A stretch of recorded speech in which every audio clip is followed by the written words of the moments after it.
సదాశివపేటలో ఎన్నికల ప్రచారంలో మాజీ మంత్రి హరీష్ రావు కొన్ని కీలక వ్యాఖ్యలు చేశారు. కొంతమంది పోలీసులు తమ వాళ్ళని ఇబ్బంది పెడుతున్నారన్నారు.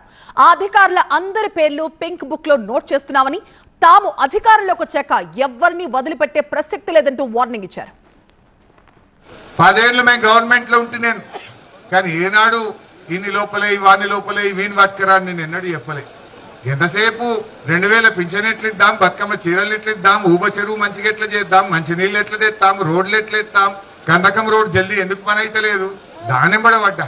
కానీ ఇలా కాంగ్రెస్ వాళ్ళు మా పిల్లల్ని పట్టుకపోతున్నారు. పోలీసు వాళ్ళు కాంగ్రెస్ వాళ్ళు చెప్తే మా పిల్లల్ని ఇబ్బంది పెడుతున్నారు.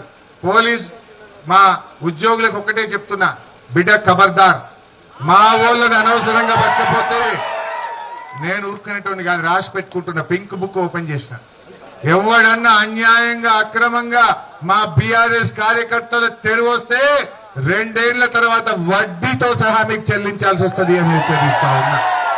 మర్యాద కొద్ది ఉండండి, అనవసరంగా మా వాళ్ళ తెరువు రాకండి. మేము ఎవరిని ఇచ్చిపెట్టి మంచిగా ఉంటే మంచిగా ఉంటాం, మర్యాద ఇస్తే మర్యాద ఇస్తాం.